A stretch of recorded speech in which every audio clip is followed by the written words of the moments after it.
What's up, Prize5 fans? I'm Brian Tong, and this is another big-time battle. Now, everyone wants to know, how does BlackBerry's first all-touchscreen phone stack up to the competition? Well, many of you guys left BlackBerry to jump to the iPhone, so we're bringing you a Prize5 punch-out between BlackBerry Z10 and Apple's iPhone 5 to see if they've done enough to bring you back home. Our judges for this fight are senior editor Jessica Duke It Out Dolecourt, associate editor Lynn Fa La La La La, and myself, for all the ladies, All Night Long Tom. Now we'll take all three judges' scores and average them out to the nearest 10th each round. The final prize fight score will be an average of all rounds using the same system. Let's get it started. Round one is design. BlackBerry brings its classiest looking phone to date with the tight design of the Z10, even if it has some resemblance to the iPhone 5. Its soft leather-esque textured backing and softer curved edges are comfortable to hold, and its 4.2-inch screen is larger and has a higher 356 pixels per inch. Now we know Apple's iPhone 5 design is one of their best ever, bringing their quality design and level of craftsmanship.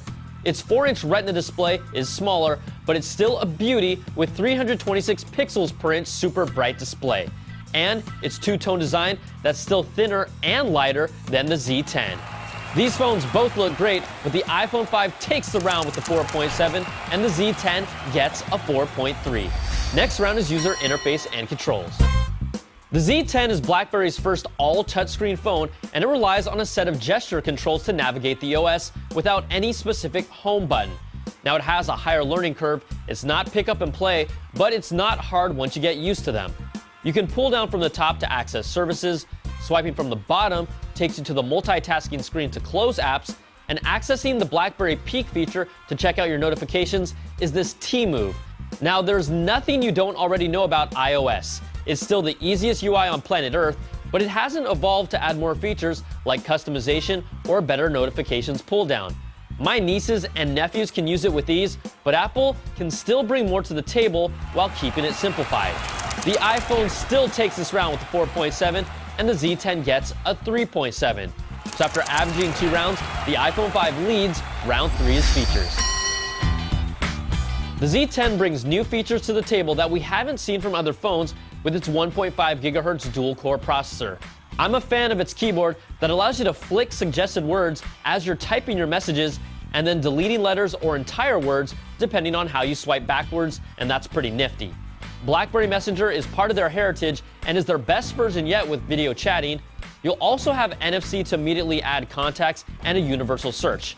And let's not forget HDMI out and an expandable memory card slot.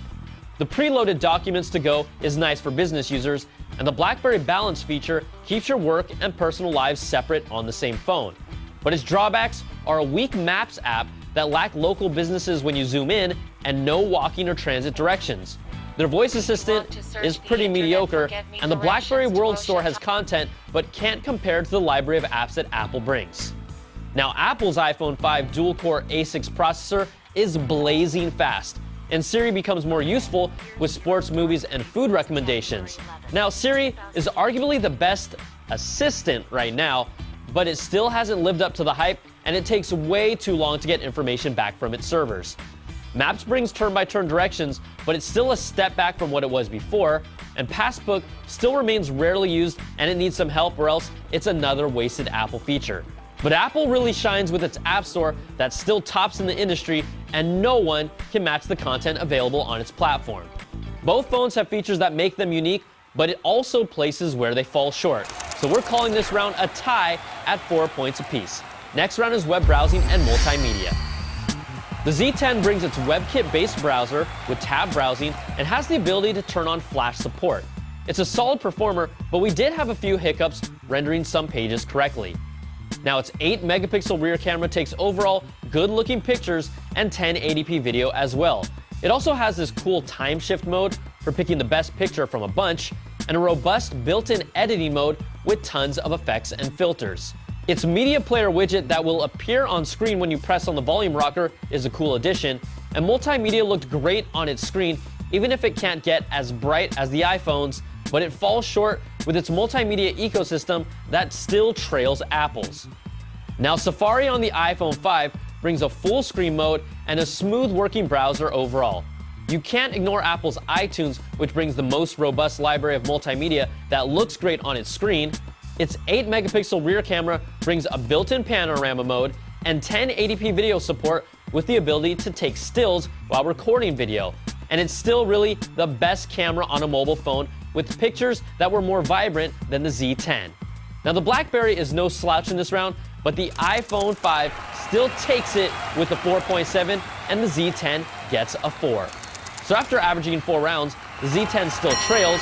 The final round that decides it all is performance.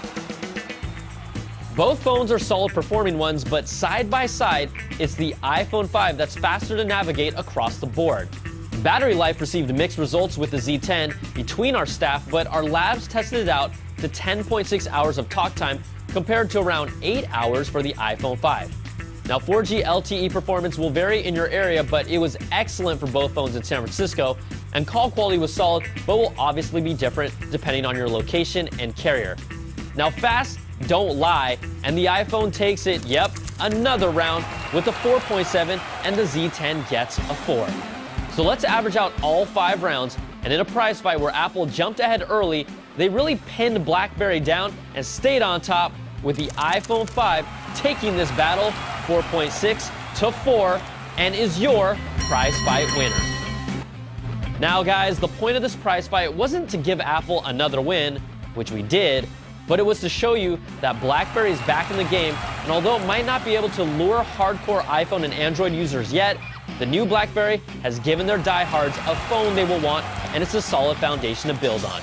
I'm Brian Tong. Thanks for watching. We'll catch you guys next time for another prize fight. Woo!